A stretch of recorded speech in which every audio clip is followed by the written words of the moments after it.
La primera pregunta que te quería hacer tiene que ver con eso. Es, si tú pudieras con una interfaz como Neuralink o algo así que se comunique directamente con el hipotálamo y los centros de memoria del cerebro de todos los chilenos, si pudieras instalar ahí un concepto o una idea económica que sería útil que todos tuviéramos allá adentro de nuestro software corriendo, ¿hay algo que se te venga a la mente como más importante Yo, más que un concepto, y yo creo que una idea, eso sería que entender que el mercado y el Estado no son opuestos, sino que son complementarios. Y a lo largo de la historia económica de los países desarrollados, que nosotros siempre intentamos imitar, se demuestra que el trabajo conjunto entre el Estado y el mercado es lo que permite el desarrollo. Es esta falacia de que un Estado omnipresente lo puede lograr todo, o esta falacia, esta mentira de que el mercado se regula solo, no tiene evidencia empírica alguna. La curva de la FER, esta famosa curva que en teoría intentaba demostrar que si tú tienes menos impuestos, haces tanto dinero que creces más y recolectas más, es totalmente falso. Se intentó en Estados Unidos, se intentó en Gran Bretaña en los 70, 80, con Reagan. Y ellos tenían impuestos mucho más altos que nosotros en ese momento, y no funcionó. Entonces, creo que ahí me gustaría que la gente entendiera. Y de ahí en adelante comenzar a discutir políticas, porque encuentro que Chile, en este momento, estamos con una especie de guerra fría del pensamiento económico, en donde si estás a favor de un impuesto, eres de izquierda. Y si estás a favor de más libertad en los mercados o más presencia de privados, eres de derecha. Por ejemplo, tú hablas de privados ahora en salud, eso es ser facho. Si tú hablas de un royalty minero, eso es ser zurdo. Y la gente no se sale de ahí. La gente necesita primero encasillarte a ti para después saber si quiere escucharte o no. Es como por ejemplo en Sin Filtros, que es bien curioso porque está a la derecha y está a la izquierda, y uno sabe que ahí la gente que ve Sin Filtros sabe cuál es el argumento que va a apoyar, incluso antes de que se den. No es una conversación. No es una conversación. Entonces, en ese sentido, es un problema, y es un problema social que tenemos ahora. O sea, más que un concepto es complejizar la resolución con la que entendemos el panorama, algo así. Exacto. ¿Y tu experiencia es que la gente se atrinchera en estos dos polos o todo Estado, todo mercado y que Sí, no entiende? yo encuentro que la gente se atrinchera en esos eslogans. Por ejemplo, te voy a dar dos eslogans de ambos lados que son totalmente falsos e imposibles de llevar a cabo. Los países desarrollados tienen estados pequeños y eficientes. Totalmente falso. No, son eficientes, pero el estado no es pequeño.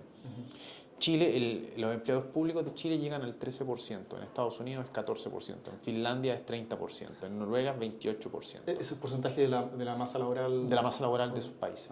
El empleado público, hay muchos más empleados públicos en los países desarrollados. Suiza, que es un ejemplo de un estado liberal, por así decirlo, la masa laboral es del 18% de empleados públicos, en Chile es del 13%. El gasto público de cada uno de esos países es mucho más amplio que el de Chile. La deuda pública de esos países es mucho más amplia que la de Chile. La de Japón llega al 120% de su PIB. La de Corea va en el 40 y algo.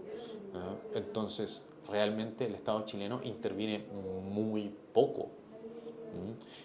Esta idea de que hay un Estado pequeño y eficiente en donde el Estado no se mete en nada y el mercado trabaja de manera mágica y se arregla, es totalmente falsa.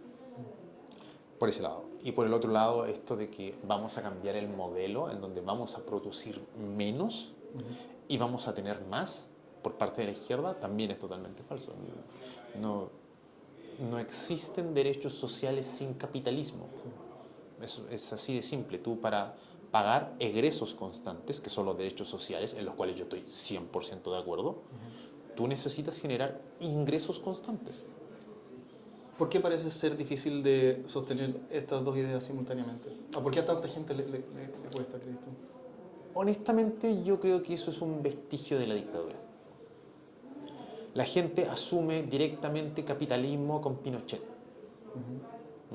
Y asumen un mayor Estado con una izquierda. Y ahí comienzan los conceptos de populismo, que Cristóbal Belolio lo trabaja muy bien en su libro, en donde ellos dicen, tienen distintos tipos de populismo, en donde los líderes se presentan de manera distinta. Por ejemplo, el populismo de Gabriel Boric era un populismo en donde él decía, Chile va a ser la tumba del neoliberalismo, vamos a cambiar el modelo.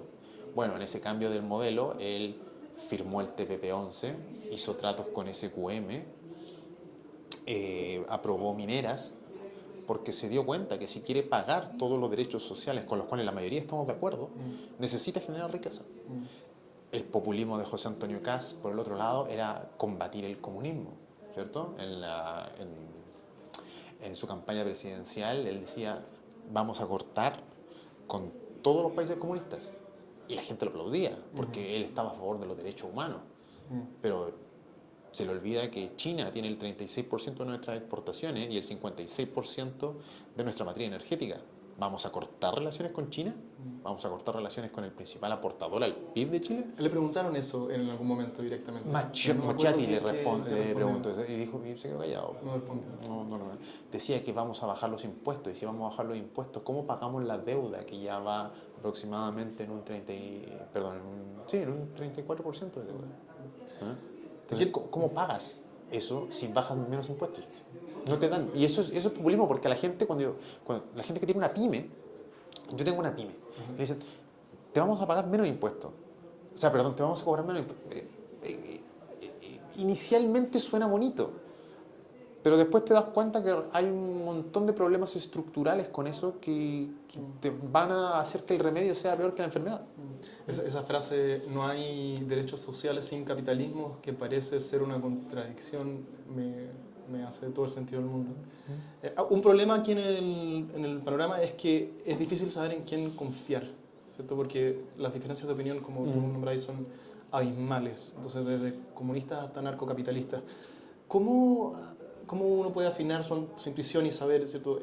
Esta voz vale la pena seguir y este es un charlatán? Yo lamentablemente creo que la única manera de solucionar eso es que en las escuelas, en la asignatura de educación cívica, se enseñen ciertos conceptos básicos de economía. ¿Qué es lo que es el PIB? ¿Qué es lo que es la inflación? ¿Qué es lo que es el desempleo? ¿Qué es lo que son los impuestos? ¿Para qué sirven? ¿Qué es el Banco Central? Yo creo que la gente jamás se había preocupado tanto del Banco Central hasta que llegó este proceso de una constitución. Había gente que confundía Banco Central con Banco Estado. Claro, sí. Entonces, al saber estos conceptos, entenderlos, y al saber quién trabaja qué, tú puedes buscar datos y saber dónde buscar datos. Banco Mundial, el Instituto Nacional de Estadística, bancos centrales, Ministerio de Hacienda, etc. Y tú puedes contrarrestar lo que dicen algunas personas con lo que te están diciendo los datos. Antes de eso yo veo muy difícil, porque el resto sigue siendo ideología. Hay una entrevista muy buena que estaba en Canal 13, había un programa que se llamaba Aquí se debate, creo, o algo así, donde estaba Óscar Landerreche, que uno junto con Ignacio Briones, son los economistas a los que más respeto aquí en Chile. Porque no son populistas y se arriesgan a que su mismo sector lo abuchee. Estaba Daniel Jadwe en ese tiempo, cuando todavía seguía siendo una carta presidencial fuerte, y él dijo, no hay ningún estudio que pruebe que la inflación causa pobreza. Jadwe dijo esto. Jadwe dice esto. Y Landerreche salta. No es verdad, o sea, todos los estudios dicen exactamente lo contrario de ti. Y después comenzaron a salir mucha gente que apoyaba a Jadwe, a decir que esto era falso. Cuando todos los datos te dicen que realmente la inflación causa mucha pobreza. Entonces, ¿cómo tú rebates, cómo tú convences a alguien de que su pensamiento político es errado? Eso es algo súper difícil y que tú no lo vas a lograr con datos, tú lo vas a lograr educando a las personas a abrirse a nuevas opiniones. Parece ser un problema un poco sin solución, porque yo estoy de acuerdo en que sí, cada individuo debería educarse hasta cierto punto sobre qué es la inflación, conceptos económicos básicos, pero pero el tiempo es limitado, ¿cierto? Por eso digo que esto debiese ser en la escuela. Por eso decía, esto tiene que ser en el colegio, porque cuando tú ya sales del colegio y comienzas a estudiar tu carrera universitaria, es muy difícil que leas algo total, que sea tan técnico para tu propio conocimiento. Yo hago un mea culpa ahí. Yo no leo un libro que no sea de economía desde el 2009. Lo tengo súper claro, porque el último libro de literatura que yo leí fue un libro que me regaló una ex, de hecho, que era La sombra del viento de Carlos Ruiz Zafón, y me demoré meses en leerlo. Lo encontré buenísimo, pero me demoré meses. Desde ahí no he leído nunca otro libro que no sea de economía o política, porque si quiero distraerme, prefiero ver una película. Pensé que me iba a decir el manifiesto comunista. No. Oye, una dificultad adicional aquí es que, ¿cierto? Hay algunas personas que parecen tener todos los pergaminos adecuados para hablar con confianza y seguridad sobre un tema. Hay personas incluso que llegan a ser decanos de quizás la Facultad de Economía de la mejor universidad del país, o vicedecano, pero que tienen cierto dudosas, al menos dudosas intenciones. Y esto no solo deteriora la conversación como venimos hablando, sino que también deteriora la confianza que tenemos en las instituciones. Claro. Porque ¿qué tipo de formación puede ofrecer una institución que lleva a la cima de su organigrama a este tipo de personajes? ¿Cómo? Entonces aquí... O sea, ya, bueno, para la gente que nos está escuchando, estamos hablando de Franco Parisi. Que por cierto yo estudié en la FEN. ¿Tú también? No, yo estoy en Valparaíso, en la U de Valpo, en la casona antigua de los Harry Potter. Yo creo que aquí pasa un tema de egos. Tú no sé si leíste el libro de Janet Walderstorff. Lo empecé, pero me cansó. Capitalismo. Sí. Es complejo de leer, pero hay una sección que es muy buena, que dice que todos los líderes económicos en grandes empresas, incluso políticos, tienen algo de sociopatía. Ah, mira. Es muy interesante, porque ellos están dispuestos a romper las reglas para llegar donde quieren llegar, en base a que ellos creen que su visión es mejor que la del resto. Ajá. Y que ellos genuinamente creen que pueden ayudar al resto con su visión. Entonces, yo comparo al Franco Parisi académico del 2012, creo, la primera vez que él se postula, con ideas súper claras respecto a pensiones, reforma tributaria, royalty, cómo combatir la especulación en el mercado financiero, que eran ideas muy buenas y totalmente respetables. Pero ese Franco Parisi ni siquiera sacó el 5% en las elecciones. Ese Franco Parisi no existía en las elecciones.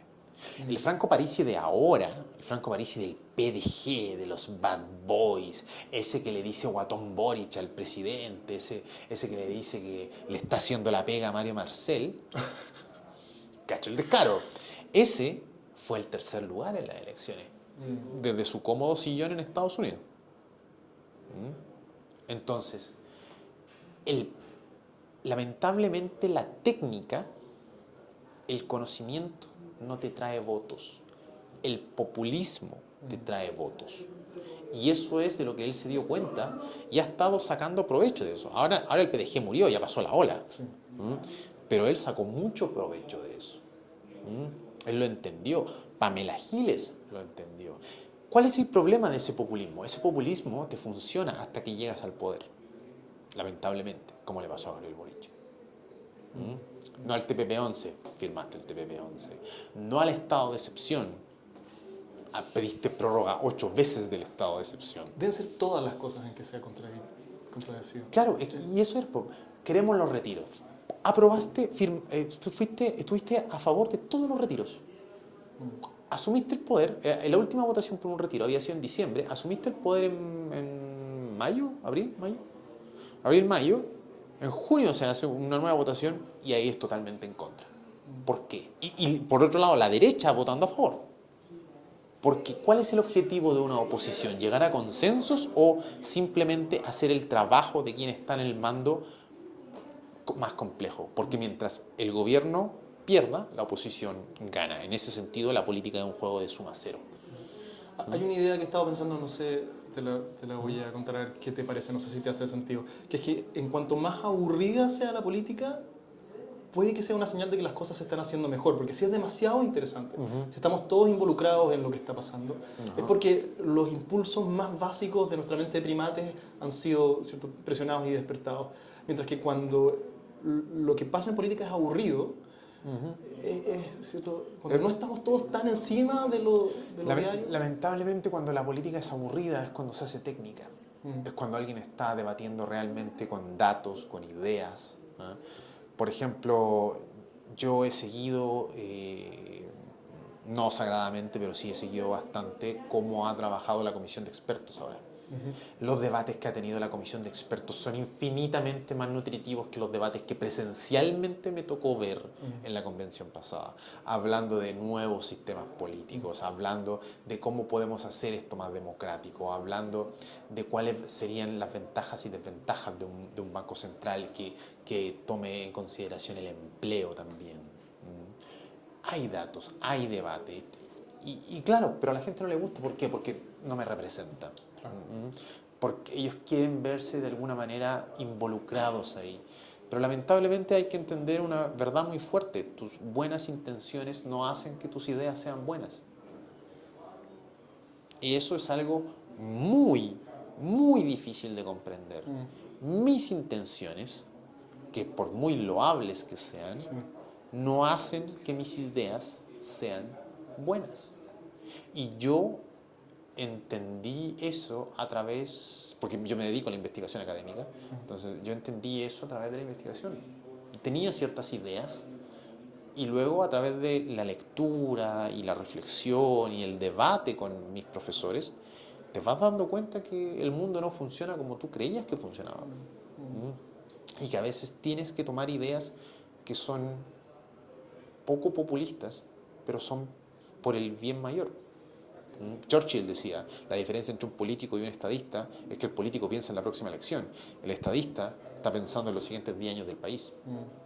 Algo central a lo que estamos hablando parece ser, o al menos tratar de ser intelectualmente honesto. Y en eso, ¿tú te ves presionado en las redes sociales por opinar de todo sobre cosas que no sabes también? Porque es cierto, de la nada todos éramos epidemiólogos y después expertos en derecho constitucional. Mira, Y después en yo, guerra. yo intento mantenerme, yo intento que todo lo que hable dentro del Instagram es económico, tiene una visión económica. Entonces, en base a eso, te permite, entre comillas, hablar de muchas cosas. Pero yo me mantuve bastante callado, por ejemplo, respecto a políticas de salud, porque realmente no conozco políticas de salud. La guerra en Ucrania sí es un tema que yo he estudiado. En el magíster en Alemania yo vi temas de conflictos geopolíticos y estudié economía política en Valencia, en mi año Erasmus, entonces podía opinar. Pero en general, por ejemplo, cuando yo decidí apoyar al rechazo en la nueva constitución, todos mis argumentos eran económicos. Yo jamás, por ejemplo, dije que la plurinacionalidad iba a dividir el país, o que los narcos iban a poder tirarse a presidente, o no, nunca debatí el sistema político porque se escapaba de mi conocimiento. Es más, lo que hice fue incluso desmentir ciertas cosas, como que el Banco Central no era autónomo, en la propuesta era autónomo, como que el precio justo era distinto al precio de mercado, eran exactamente lo mismo, y desmentir que el gasto en la convención provocaba inflación. Eso tampoco era cierto. Entonces yo hice videos desmintiendo eso con datos. Pero todos mis argumentos del resto fueron económicos. Y yo, por eso, desde mi perspectiva, era por los cuales yo rechazaba al menos. Cuando yo pienso en qué voces públicas confiar y a quién escuchar, un poco lo que estáis nombrando es una de las señales que yo entiendo como banderas de aquí es alguien que vale, que es cierto, que está dispuesto a corregirse, que no está hablando por el aplauso de su lado del pasillo. Un poco lo que dijiste de Landerreche y de Briones, yo lo comparto también. Y también ellos representan esta política mucho más aburrida, ¿cierto? Escucharlos hablar es, me imagino, bueno, es medianamente interesante, pero al mismo tiempo es una lata. Sí. ¿Cierto? Las propuestas que menos despiertan emocionalidad eran probablemente las de Briones cuando fue candidato. Mira, hay un ejemplo muy claro con Briones, que él fue, no sé si ha sido el único, pero fue al menos el único que lo hizo vociferante, pedir una política de presupuesto cero. La política de presupuesto cero hace que nosotros debatamos sobre a dónde y por qué se va a ir el gasto público a tal lugar. Cada peso. Cada peso. ¿Por qué? Porque actualmente el 90% es por ley. El presupuesto público cuando se debate un 10% de ese presupuesto. El 90% nosotros sabemos que, no sé, va el 3 a Fuerzas Armadas, el 4 a Educación, 5 a Salud. Estoy tirando números solamente. Pero debemos hacerlo. Ahora, ¿qué pasa si nosotros cambiamos eso? Bueno, hay muchos intereses creados detrás, porque hay mucha gente que provee a estos ministerios, provee servicios. Entonces, si cortas ese dinero, a ellos se les corta la mano. Entonces, cuando Briones lo dijo, ambos sectores de la política dijeron que no. Eso te da a entender de el problema interno que hay, es que todos tenemos algún nivel de interés creado. Eso es complejo. Eso para mí es muy, muy complejo. Te quiero preguntar por algunos temas, ahora más específicamente económicos, pero sin profundizar necesariamente en lo técnico y las cifras, sino que pensando en cómo, quienes no pretendemos ser economistas expertos, podemos afinar nuestra intuición sobre cómo pensar, cómo ser razonables respecto a estos temas, ¿cierto? Quizás a nivel vuelo de pájaro, a vista general. Por complejos que sean estos temas, tratemos de mirarlos un poco por encima. Lo primero es el tamaño del Estado, ya hablaste un poco sobre esto, pero ¿cómo deberíamos pensar en el tamaño del Estado? ¿Hay un tamaño ideal en términos porcentuales del PIB? ¿O cómo? No, yo creo que el Estado nosotros lo debemos entender como una institución que, independientemente de quién está a la cabeza, debe entregar políticas de calidad. Me explico. Nosotros acá tenemos las seremías, ¿cómo se llaman? Las superintendencias. En las superintendencias hay cierto nivel de carrera política, ¿cierto? Cuando tú vas y eres planta, independientemente de cambie el gobierno, alguien puede cambiar el jefe de la superintendencia, pero no cambia el personal, muy poco. Pero, por ejemplo, en las seremías cambian todos. Con cada cambio de gobierno. Con cada cambio de gobierno. Y entra gente nueva, que muchas veces no sabe del tema, y que lo único que se dedican es a decir, ya bueno, el gobierno central quiere que hagamos esto y lo repito. Pero no hay un desarrollo de políticas, no conocen el sistema, no entienden qué es parte de su cartera y qué no es parte de su cartera y hasta dónde pueden llegar. Por ejemplo, Corfo, que es una herramienta fundamental, el personal cambia cada 4 años. Cercotec, el personal cambia cada 4 años. Y otras instituciones lo mismo. Entonces, lo que debemos pensar acá, más si lo queremos incrementar o achicar, es hacer esta carrera política, cosa que cuando llega un nuevo ministro, el ministro llega con su asesor político, claramente, o un pequeño staff puede ser, pero si el asesor político quiere políticas liberales, la gente que está trabajando en el ministerio debe ser capaz de desarrollar políticas liberales de excelencia. Mientras que si llega alguien más de izquierda, hacer políticas de izquierda de excelencia. Pero es esta carrera política la que es fundamental. Esta carrera estatal la que es fundamental. ¿Por qué? Porque actualmente tú tienes gente que entra y sale, y lo hemos visto, al menos yo personalmente lo he visto con gente que entra cada 4 años al gobierno. Y lo vemos estar en ministerio, lo vemos cambiar de posición, lo vemos que hacen enroques. Eso yo creo que es algo que Chile debe cambiar, más allá de estar pensando en achicar o disminuir el Estado, porque con una geografía como la chilena es muy difícil achicar al Estado para poder tener presencia. Hay lugares donde realmente la gente dice que el Estado lo ha dejado botado porque no están. Ni siquiera hay sucursales de Banco Estado para poder sacar dinero. Entonces, eso es complejo. Pero no me queda claro por qué solucionaría... ¿Por qué sería un aporte que la gente no rote cada 4 años? Porque tú lo que haces, uno, es ya cortas curvas de aprendizaje, por lo tanto el Estado se hace más eficiente. 2, el Estado se presta menos para estos favores políticos. Y 3, tú aceleras la máquina. Tú lo que permites es que la gente que está ahí no tenga que literalmente aprender todo de nuevo, cada vez. Entonces, por eso digo, más allá de achicar o no el Estado, es hacerlo eficiente.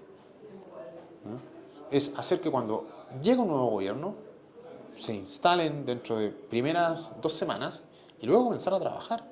Lo que hemos visto en todos los gobiernos es que entra un nuevo gobierno y se demoran meses en colocar a todos los seremis, a todos los directores de servicio, en cada uno de los puestos. Y tenéis que estar básicamente regalando favores. Si es eso, regalando favores políticos, cosa después poder tener favores políticos en la Cámara de Diputados, que tengan los votos. Así funciona. Sí. Y eso no es hacer buena política, no es hacer política eficiente. ¿Cómo deberíamos pensar sobre la desigualdad y la redistribución? ¿Debería el Estado redistribuir más? ¿Cómo? ¿Cuánto? A muy grueso modo. ¿Qué ideas son importantes de sostener aquí? Mira, en economía hay 2 visiones. Una visión que piensa que la desigualdad no es un problema. Para mí eso es erróneo. De tu amigo. Claro, de mi amigo Axel Kaiser. Eso es erróneo, totalmente erróneo, y ha sido totalmente demostrado por economistas que son mucho mejores que yo. No es un problema, ¿por qué? Porque él te diría, si todos ganáramos $1.000.000 más, ¿cierto? Y los niveles de desigualdad se mantuvieran, todos seríamos ricos igual. ¿Por qué seguiría siendo un problema la desigualdad? La desigualdad es un problema porque la desigualdad va más allá de lo económico, la desigualdad es estructural. Chile es el único país en donde, sí, creo que es el único país en donde tú puedes aproximadamente determinar el nivel socioeconómico de una persona por su apellido y color de piel. Una persona de apellido alemán como Kaiser, es muy poco probable que haya estudiado en un colegio público y que sus padres estén en el sueldo mínimo. Eso no lo digo yo, lo dice la misma Naciones Unidas, lo dice CEPAL, en el libro que se llama Desiguales, que salió en el 2017, creo. Entonces, ahí tú tienes un tema. Segundo, la pobreza ha sido estudiada de distintas formas. Primero se estudió desde la perspectiva netamente del ingreso, luego se estudió desde una perspectiva estructural. Quien llega a cambiar esto es Esther Duflo. Esther Duflo dice, están los pobres, y ella añade el concepto de vulnerabilidad. Cuando tú eres vulnerable, eres una persona que probablemente tiene un sueldo de 800.000 pesos. Claramente no eres pobre. Pero tú no tienes ningún seguro social. Si tú te enfermas, si a ti te despiden, tú caes el próximo mes bajo la línea de pobreza inmediatamente. Y eso es un problema de vulnerabilidad que hace que las desigualdades se incrementen entre ciudadanos.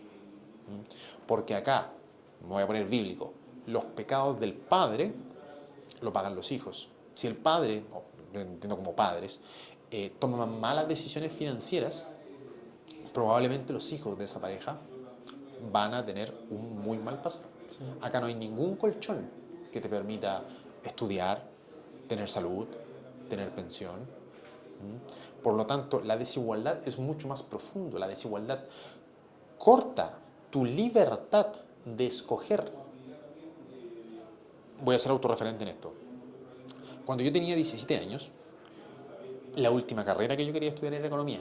Yo quería estudiar cine. Pero lo que me dijeron todo es, ¿cómo vas a vivir? ¿Cómo vas a ganar dinero? Si nosotros no tenemos dinero. Mi padre es soldador, mi madre es secretaria, no había dinero.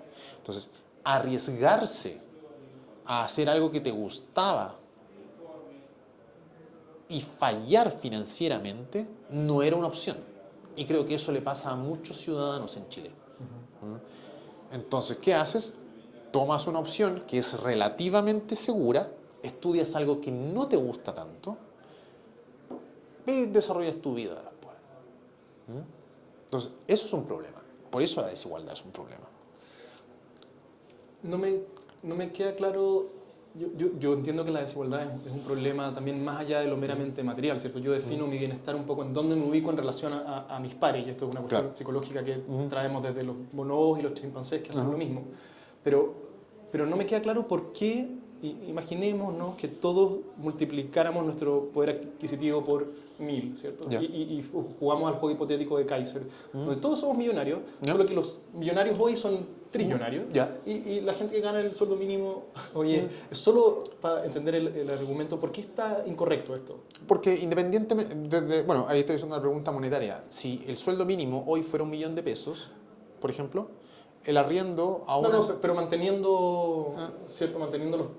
Si es que tal cosa pudiese existir, ¿cierto? Imaginémonos que la persona más pobre de Chile ganara, no sé, 2 millones de pesos. Y el valor de la moneda siguiera siendo igual. Claro. Si eso llegara a suceder, lo cual es poco probable, yo creo que empezaríamos a ver el tema tendríamos cortado las libertades políticas. El apellido Larraín, por ejemplo, es el apellido que más se repite dentro del Congreso. ¿Ah, sí? Ah, mira, no sabía. Hay una vez la tercera sacó, creo que a través de Daniel Matamala, sacó un estudio de eso. El apellido Larraín es el apellido que más se ha repetido a lo largo. ¿Eso tiene que ver con una desigualdad? Claramente. ¿Cuántos Pérez, cuántos González hay de diputados y senadores?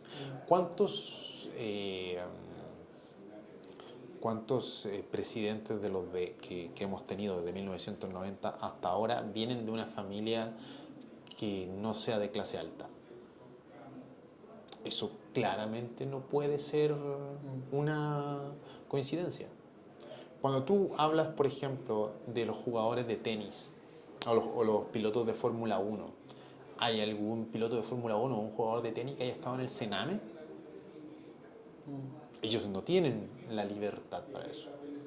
Pueden que quizás nacieron con un tremendo talento, pero jamás fueron capaces de explotarlo. No es coincidencia que los jugadores de fútbol y los boxeadores provengan de barrios bajos y que los tenistas y los que hacen voleibol y los que hacen Fórmula 1 o los que hacen deportes de nieve provengan de barrios altos. Eso no es coincidencia. Eso es lo que llama Amartya Sen el ideal de justicia y el ideal de las capacidades. Un país no es desarrollado hasta que permite que todos los ciudadanos puedan explotar con libertad sus capacidades. Por eso la desigualdad es un problema, porque te entrega características estructurales en una sociedad. Justo hoy día en la mañana me encontré con una encuesta que decía que la dimensión de la vida en la que la desigualdad causa mayor molestia entre la ciudadanía es en la salud. Es el hecho de que los ricos tengan acceso a una mejor salud que los pobres en Chile, lo que genera más malestar social. ¿Te has sentido eso? Totalmente. La salud es un servicio totalmente inelástico. Digo, más que los ingresos, más que acceso a la educación, más que cualquier otra cosa. Sí, es que claramente la salud es totalmente inelástico y a diferencia de la educación, la salud tú la necesitas ya en un corto periodo de tiempo. Porque, por ejemplo, tú puedes decir, ok, no obtuve gratuidad, quizás la obtengo el próximo año, puedes esperar. Pero tú no puedes esperar para que te saquen el apéndice, por ejemplo. Si tú tienes un brazo roto, tú necesitas que te lo arreglen ya. Si tú tienes cáncer, tú no puedes decir, me hago la quimio el próximo año. Entonces, eso es un problema. Y ahí entramos en un debate que es el mismo debate que se está sucediendo ahora. Para mí, los derechos sociales no son nada más que servicios que se pagan con impuestos. Para mí eso es un derecho social. En base a eso, a mí no me importa si yo me atiendo en un hospital público o en un hospital privado. A mí me importa que me atiendan y que yo no pague de mi bolsillo. Que mi poder adquisitivo no se vea disminuido debido a que yo tengo cáncer o que un familiar está enfermo. Para mí eso es lo importante. Y creo que el debate debería estar ahí, pero no se está dando. El debate se está dando en que no, es que yo quiero que mi hospital sea público o que yo quiero que el hospital sea privado. Cuando es indiferente. Si yo estoy enfermo, yo necesito salud. Y la salud puede venir desde un privado o de un público. Lo importante es que yo no pague. ¿Cómo deberíamos pensar en relación con esto? ¿Cómo deberíamos pensar sobre los impuestos? Porque aquí hay figuras como Javier Milei, ¿cierto? Probablemente lo he escuchado decir esto de que los impuestos son un robo a mano armada. Claro, ¿Sí sí, lo cita? y él prefiere la mafia. Él prefiere que vayan y maten a la familia. Eso dijo. Algo así. ¿Cómo, cierto? Entiendo que esto depende de la eficiencia del Estado, de lo desarrollado del país, pero ¿hay un nivel óptimo de impuestos en el que pensar o qué es importante aquí tener en mente? A ver, primero, para toda la gente que nos está escuchando, yo creo que el mejor argumento para contradecir a una persona que te dice que los impuestos son un robo es el siguiente. Cada vez que tú vas a sufragar por alguien, ya sea de extrema derecha o extrema izquierda, ninguno de ellos, al menos en Chile, ha planteado eliminar impuestos. Eliminarlos del todo. Del todo. Ninguno. Por lo tanto, cuando tú votas, ya sea por José Antonio Kast o por... ¿cómo se llamaba el tipo que era? El Artés. Artés, tú estás respaldando, al menos a través del sufragio, un mínimo de impuestos. Entonces, los impuestos, bajo ese motivo, no son un robo, porque tú los estás validando con tu voto. Ese es el mejor argumento. Ahora, los impuestos son una forma de recaudar dinero del Estado para que el Estado los transforme en inversión pública y con ello arregle ciertas diferencias que el mercado no ha podido solucionar, porque el mercado es imperfecto, lo cual es normal y está bien. ¿Hay un nivel óptimo de impuestos? No. Como dije anteriormente en esta conversación, se pensaba que sí, a través de la curva de Laffer, pero que él decía, bueno, mientras menos impuestos, tú puedes recaudar más. Con Estados Unidos y Gran Bretaña en los 70, 80 se demostró que no, eso no sucedía. La lógica es, ¿puedes recaudar más porque hay mayor crecimiento? Claro, hay mayor crecimiento, esta lógica de chorreo. Se demostró aritméticamente que no. Ahora, lo que sí se ha demostrado es que al menos en el caso de Chile, los impuestos están mal colocados. Cobramos poco a las personas naturales y cobramos mucho a las empresas. Esto hace que sea regresivo. Porque los que tienen más pagan menos. Por ejemplo, el IVA es un impuesto regresivo. Porque todos lo pagan. Todos lo pagamos y, por ejemplo, para mí, comprar un Starbucks, por ejemplo, que tiene el IVA del 19% ahora, 19%, ese 19% en el sueldo de una persona de 3 millones o en el sueldo de una persona de 500.000 pesos representa un monto distinto. A la persona de los 500.000 pesos le duele más ese 19%. El 19% del café. El 19% del café. Entonces, ahí, eso es un impuesto que es regresivo. Entonces, hay que encontrar una manera. El diseño es que debemos tener propuestas progresivas. Es decir, los que tienen más, paguen más, y los que tienen menos, sigan pagando, pero en una menor proporción. Por ejemplo, una de las críticas que yo le hacía a la reforma tributaria es que no todos estamos pagando impuestos. El impuesto a la renta, la gente con sueldo mínimo debiese, o sea, la gente que gana menos de 700.000 pesos en Chile, o 800.000 pesos, no paga impuestos a la renta. Yo creo que debiesen pagar menos que la persona que gana 5 millones, pero debiesen pagar. Porque esto es, tal como lo decía el presidente, es un pacto tributario. Y un pacto es que tú haces algo y yo hago algo. No que solamente yo hago algo y tú no haces nada por X razón. No. Tenemos que pagar todos, pero en menor medida. Ahora, perdón, en diferentes medidas. Sí. Expandir esto, expandir la masa tributaria, recauda mucho más que el famoso impuesto a los súper ricos. Pero a la gente, ideológicamente, le hace mucho más sentido atacar el capital. Y eso está totalmente demostrado que te causa muchas complejidades económicas. Ahora, aumentar el rango de sueldos que está sujeto a una carga tributaria debe ser lo menos popular, ¿cierto? Lo más difícil de que cuente con apoyo ciudadano. Pero esa es la diferencia entre un político y un estatista. Nadie se va a atrever a hacer algo así. Sí, han habido personas que lo han dicho que lo quieren hacer al menos. Landerreche una vez lo planteó, Briones lo planteaba, y de hecho Briones planteaba una suerte de impuesto negativo, en donde a ti te devolvían parte de tus impuestos también, después de recaudarlo. Pero claro, como estábamos hablando anteriormente, esas propuestas son fome.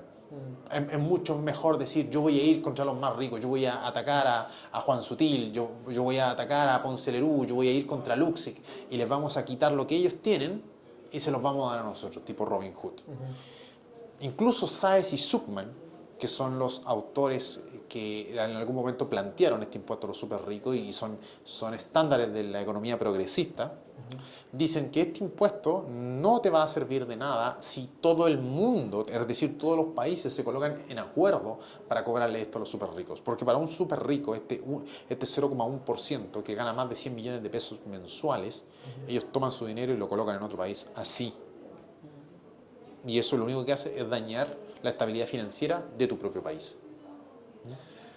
Te quiero preguntar ahora por algunos personajes Dale, no. que te preguntan mucho en Instagram, te preguntan mucho por personas puntuales. Quieren que de alguna manera entregue una recomendación o una crítica a la persona para saber si... Ese es el tema. Quieren conflicto. No, más allá de que quieren conflicto, quieren saber si pueden confiar en esa persona. Sí.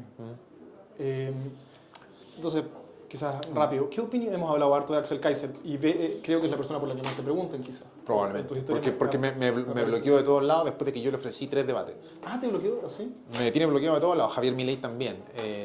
Baradit también. El profesor, profesor de izquierda de la Chile que Ramón se me fue. López. Ramón López también me bloqueó. Es buena señal que te hayan bloqueado de ambos Ajá. lados. Entonces te voy a preguntar por todos ellos.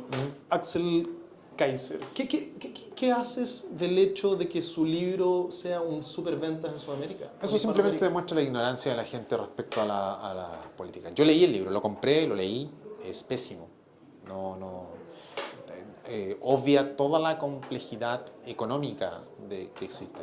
De hecho, tiene un libro que es peor, en donde habla de los bancos centrales, y él parte de la tesis que los bancos centrales, todos los bancos centrales, están ligados al Ministerio de Hacienda, y por eso los bancos centrales generan inflación, lo cual es totalmente falso. El Banco Central de Chile es totalmente autónoma y ellos no financian políticas públicas. Entonces la gente que no sabe esto, lee ese libro y te dice, el problema son los bancos centrales. Y además que hay algo que darle a Axel. Escribe muy bien, escribe de manera entretenida. Sus ejemplos son tan básicos que quienes no entienden el tema se sienten representados con ellos. Y ese es un tema. Pero yo jamás recomendaría leer a Axel Kaiser. Yo tengo su último libro, pero no ¿El economista callejero? No lo he leído, sí. Sí. Ramón López. Este es un ejemplo un poco de lo que estamos hablando, porque él parece tener también todos los pergaminos adecuados para hablar sobre economía, ¿cierto? Es un doctorado en no sé dónde. Oxford, creo. Bueno, y economista y docente de la Chile también y todo lo demás. ¿Qué opinión te merece?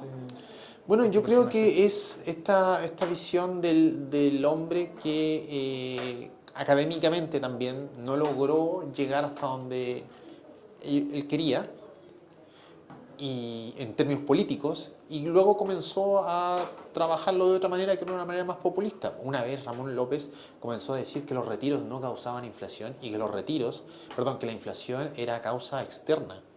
El Banco Central sacó un estudio de más de unas 80 páginas, en donde explicaba detalladamente que la inflación, 2/3 de la inflación, era por los retiros y que 1/3 era por causa externa en términos productivos.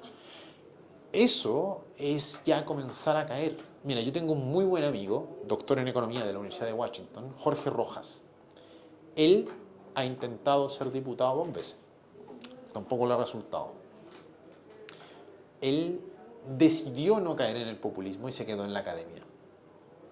Y eso es algo que yo respeto enormemente.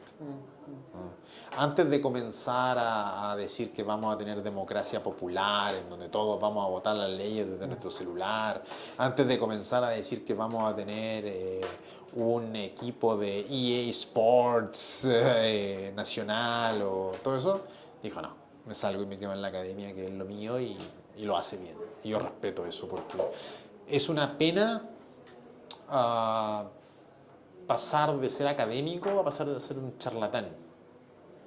Es como Batman, ¿no? O mueres como un héroe o vives lo suficiente para transformarte en villano. Yo creo que ahí Ramón López, París y otros vivieron lo suficiente y se comenzaron a transformar en villanos, y ahora son memes. Son memes. Sí, son caricaturas de sí mismos. Son caricaturas. O sea, mira, ¿qué diría la Pamela Giles, que luchaba contra la dictadura de la actual? La que empieza a correr, la que sale con una banda. ¿Qué diría? ¿En esto me convertí? ¿Para esto arriesgué mi vida? Es curioso decir eso, es curioso pensar así. Eso es un poco lo que estamos hablando. Cuando es demasiado entretenido, cuando es demasiado cautivante, cuando se transforma en una teleserie, es porque probablemente el trabajo serio no está siendo hecho. Javier Milei, como economista, ¿tiene algún mérito él? Es una figura un poco mesiánica ahora. Sí, Javier Milei es un anarcocapitalista. ¿Eso quiere decir? Que él cree que podemos estar sin Estado. Cero Estado. Cero Estado, lo cual es muy extraño, porque es muy extraño para mí que alguien que cree que podemos estar sin Estado se postula a presidente. Es una persona que literalmente ha dicho que podemos discutir sobre la venta de órganos o la venta de niños. es algo extremadamente grave. Para mí él es un peligro a la democracia. Los que lo siguen, yo entiendo por qué lo siguen, porque él, Milei, de alguna manera representa una lucha frente a las irresponsables políticas fiscales de Argentina. Pero ojo, que la irresponsabilidad no se combate con más irresponsabilidad. Se combate con políticas públicas, fiscales, monetarias, que tengan una dirección. Tú no arreglas al bosque talando el bosque. Tú lo arreglas con pasos, ¿cierto? Cambiando la tierra, regando, trabajando con el sol, lo que sea.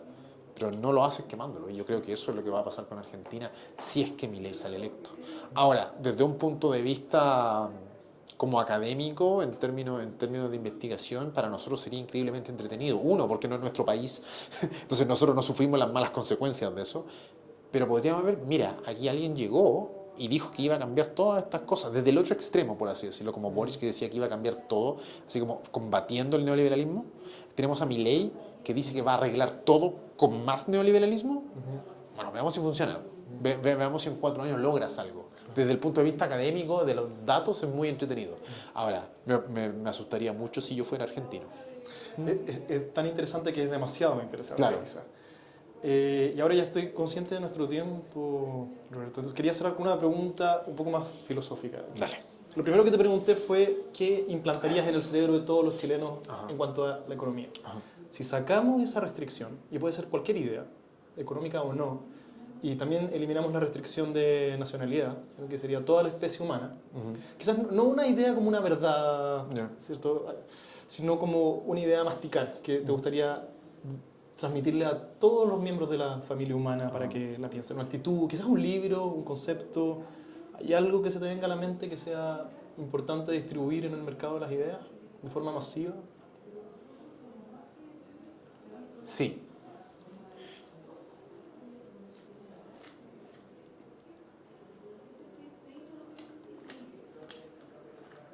Cuando tú deseas pensar y cuando tú deseas ser un pensador, debes arriesgarte a ofender gente. Ese concepto deben entenderlo mucha gente de Ñuñoa. Que sus sentimientos no tienen nada que ver con los datos. Que algo que te hiera a ti o algo por lo cual tú te sientes representado no quiere decir que sea una política pública. Y por tanto, para debatir, si ellos quieren debatir esas ideas, deben arriesgarse a que tal como ellos pensaron, otras personas van a pensar en contra y pueden ofenderse sin llegar a lastimarse. Porque el hecho de que yo me arriesgo a pensar algo contrario a ti, me estoy arriesgando a de alguna manera ofenderte. Pero eso está bien, porque es parte de una discusión. Yo debo, entre comillas, atacar tu idea, no atacarte a ti como persona. Porque si yo respeto tu idea, no tiene sentido que discutamos. Si yo respeto a alguien que dice que los negros no se suicidaban cuando eran esclavos, si yo puedo vivir con esa idea, hay un problema. Pero como yo no puedo vivir con esa idea, yo necesito enfrentar a esa persona y en base a responder eso, yo corro el riesgo y él corre el riesgo de ofenderse. Porque tal como él toma esa decisión, que es muy ofensiva, pero legítima, si él lo cree, no sé de dónde saca esa estadística, yo tengo todo mi derecho a responder con la misma dureza. Y creo que eso se ha perdido. Creo que ahora todos quieren que sus ideas sean respetadas, lo cual yo encuentro que eso es muy erróneo. No todas las ideas deben ser respetadas. Yo no tengo por qué respetar tus ideas. Debo respetar el hecho de que tú eres libre para entregar esas ideas. Totalmente. Voy a defender tu libertad a muerte porque tú las digas. Pero no tengo que respetarlas. ¿Esto es algo que hemos olvidado? Eso es algo que yo creo que hemos olvidado. Yo creo que esta nueva generación cree que sus sentimientos importan más que los datos. Y eso a mí me preocupa mucho. Me preocupa en demasía. Todavía no lo estamos viendo en Chile, pero sí veo movimientos fuera, en Estados Unidos, por ejemplo, en Europa, que sí los considero problemáticos. Gente, por ejemplo, que dice, yo me autodenomino como una persona ciega. Es cierto. O gente que se autodenomina como niños. ¿Cuál es el punto? ¿Cuál es la línea? Ahora respetamos a gente que dice, bueno, yo soy biológicamente hombre, pero me autodenomino como mujer. Ok, perfecto. Vamos a respetar eso. Ya estamos viendo que trae consecuencias enormes en los deportes. Tú y yo que seguimos deportes lo hemos visto, por ejemplo, que la semana pasada o antepasada un ciclista, un hombre biológico que se autodenominó como mujer, rompió el récord femenino de ciclismo por 1 hora y media. Hizo una carrera en Inglaterra en 7 horas. La mujer más cercana lo hizo en 8 horas y media. Esta carrera en el circuito de los hombres se hace en 6 horas. O sea, este tipo ni siquiera está entre los top 3 de las mujeres. Años atrás, Serena Williams, la mejor tenista de la historia, jugó un partido con el número 200 de un hombre. Perdió 6-0. 6-0. Serena Williams dijo, yo no quiero competir contra hombres. Entonces, ¿en qué momento vamos a comenzar? ¿En qué momento es demasiado? ¿Qué sucede si yo soy un hombre, yo tengo 38 años, yo soy un hombre de 38 años y yo me quiero autodenominar como mujer? Ok, perfecto, van a respetar eso, genial. ¿Y qué pasa si me quiero autodenominar como un niño de 17, 16 años? ¿También está bien? Creo que es una pregunta válida. ¿Está bien eso? Y si respetan que yo me autodenomine como un niño de 16, 17 años, ¿van a respetar que yo salga con una niña de 15 años? ¿Van a respetar que yo me autodenomine como una persona de 67 años y cobre pensión? ¿Cuándo es demasiado el respeto a esas ideas? Yo creo que ahí es un llamado al debate constructivo, al debate con datos. Porque los sentimientos no generan estados, ni tampoco progreso, son las ideas. Y las ideas son totalmente distintas a los sentimientos. Sí, aquí se abre toda una lata de lombrices por Sí. hablar de temas. Y esto es particularmente, lo de los deportes, es especialmente perverso en deportes de contacto o en artes marciales, como estábamos hablando antes. Sí. Si tú te declararas mujer y quisieras participar en un torneo de box, El cambio es brutal. Sería campeón nacional. Biológicamente, los hombres, tienen 30% más de musculatura que una mujer. 30%. Imagínate lo que hace ese 30%. Yo soy amante de los deportes. Lance Armstrong, el supuestamente mejor ciclista de la historia, él tenía un mínimo de dopaje y el máximo de entrenamiento. El dopaje que él tenía en la transfusión de sangre le permitía tener un 3% más de oxígeno en su sangre que el resto. Y él ganó 5 Tours de Francia. Y se los quitaron, ¿cierto? Que se los quitaron. Pero él, con un incremento del 3% del oxígeno, sacaba distancias enormes frente a sus compañeros. Imagínate lo que hace un 30% de musculatura más frente a otra persona en otro deporte. Bueno, el llamado es a que las ideas no te definen y que todas las ideas están ahí para ser miradas bajo escrutinio, ¿cierto? Que no hay vacas sagradas en el mercado de las ideas. Totalmente. Algo así. Exacto, no hay vacas sagradas en el mercado de las ideas y que los sentimientos no generan realidades. Eso es. Como hay una frase que... Facts don't care about your feelings. Ben Shapiro. Sí, Ben Shapiro dice eso. Y a mí no me gusta mucho Ben Shapiro, porque no comparto sus ideas republicanas, para nada, pero yo encuentro que eso es muy cierto. Facts don't care about your feelings. Buenísimo. Bueno, terminamos acá, Roberto. Mil gracias por el tiempo. Muchas gracias. Estuvo muy entretenido.